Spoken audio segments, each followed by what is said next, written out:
거기서 이러는 거야. 야, 베스트셀러는 아무나 하는 줄 알아? 그거 다 돈 내고 하는 거야.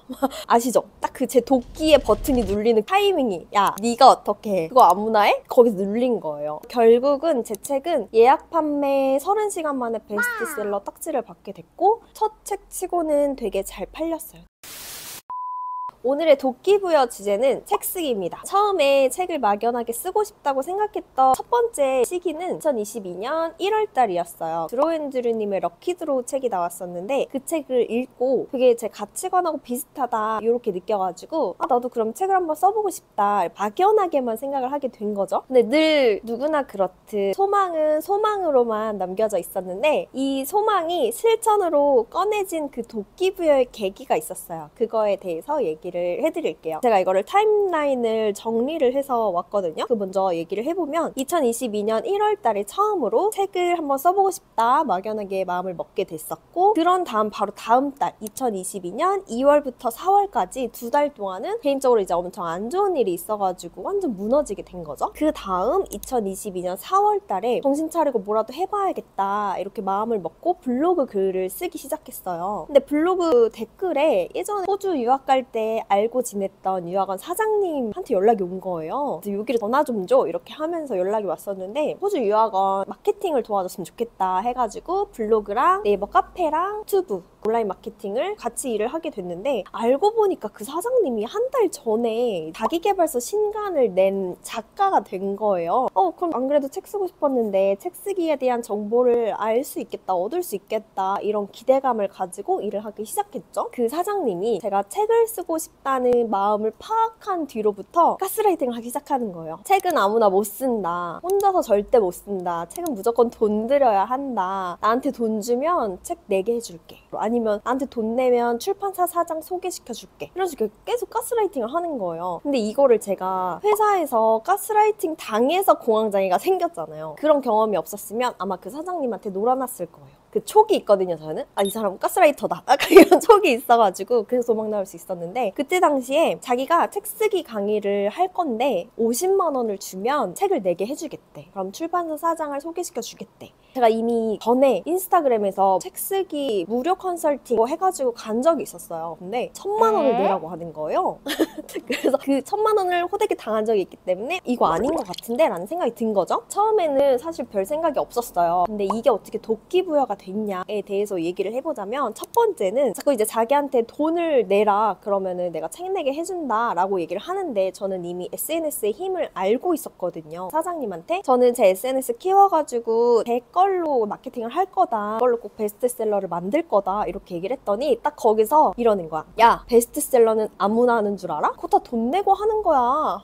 아시죠? 딱 그 제 도끼의 버튼이 눌리는 타이밍이, 야, 네가 어떻게 해? 그거 아무나 해? 거기서 눌린 거예요. 두 번째는 SNS를 그렇게 아무나 쉽게 키울 거면 자기가 왜 이러고 있겠냐, 딱 그 말 하는데 SNS를 아무나 쉽게 키워? 이제 또 거기서 또 막 열이 받은 거예요. 그리고 세 번째는 거기 유학원에 제가 2주 출근하고 잘렸어요. 월급 줄 돈 없다고. 먼저 일하자 그래놓고 월급 줄 돈 없다고 나가라는 거야. 근데 아무튼 2주 동안 일하면서 얼마나 많은 일이 있었냐면, 일단은 첫 번째, 워홀하고 유학 상담 오는 친구들한테 자꾸 책 쓰기 강의를 팔려고 하는 거예요. 그러니까 목적이 다르잖아요. 그래서 이거 아니다 싶은 생각이 들었고, 두 번째는 그렇게 상담을 해서 등록한 친구들 통화를 하고 전화만 끊으면 막 욕을 하는 거야. 창피해, 자꾸 전화질이야 막 이러면서. 약간 앞뒤가 다른 사람이 사람의 인생을 쥐고 흔드는 일을 해도 되는 건가? 그런 생각이 막 들면서 이런 사람은 잘 먹고 잘 살면 안 돼, 막 그런 생각이 드는 거죠. 세 번째는 자기한테 돈을 주면 네이버 인물 등록이랑 출판사 등록하는 걸 도와주겠다. 근데 알고 보니까 이거 무료로 누구나 할 수 있는 거였어요. 약간 사업자 등록증도 1분 만에 나오거든요. 그러니까 출판사도 똑같은 거예요. 그걸 돈을 받고 해준다는 거야. 네 번째는 그 유학원에서 사람들을 모아가지고 그런 책 쓰기 강의에 대한 내용을 한 적이 있어요. 심지어 그것도 돈을 받았어요. 10,000원씩. 얘기를 들어봤는데 이렇게 하면 돈을 벌 수 있대. 돈을 버셨어요? 물어봤더니 못 벌었대. 무슨 그게 문제예요? 그래가지고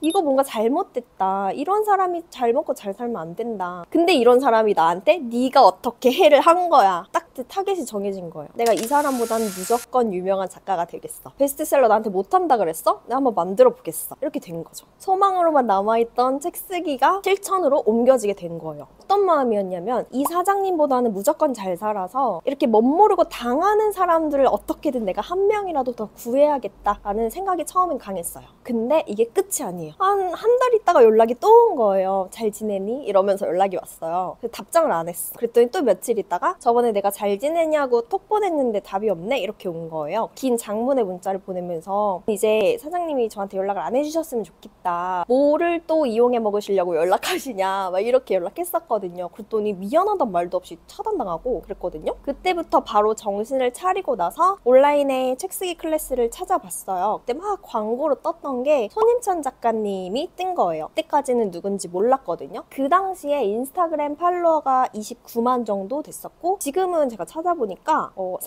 37.3만이네요. 그렇게 이제 팔로워를 보유하고 있는 인플루언서 작가이셨던 거예요. 그리고 출판사 부대표도 하고 계셨고 그 책 쓰기 강의 안에는 글쓰기, 책 쓰기 이런 거보다는 온라인 마케팅을 어떻게 해야 되고 나라는 사람을 어떻게 퍼스널 브랜딩을 해야 하는지 출간 제안서는 어떻게 작성해야 하는지 수고할 때 이메일은 어떻게 써야 하는지 아니면 출판 계약서 작성을 할 때 어떤 것들을 꼭 봐야 하는지 이런 실질적인 내용이 많이 담겨져 있었어요. 신뢰감이 가는 강의였고 그때 그분이 이제 원고를 완성하면 오프라인에서 1대1로 피드백을 해주겠다라는 되게 파격적인 조건을 내세우셔가지고 제가 그때 한 달 만에 원고를 완성해서 그분을 만나러 갔거든요. 떠오름 출판사로. 그러고 2달 있다가 출간 제안을 받아서 지금은 이제 사람을 고쳐 쓰는 게 아니다 책이 나온 거예요. 그 사소한 도끼부여. 야, 책은 아무나 내? 베스트셀러는 아무나 하는 줄 알아? 그것 때문에 제가 한 달 만에 원고를 완성하게 됐고 2달 만에 출간 계약을 하게 된 거죠. 그러면 돈이 안 드셨나요?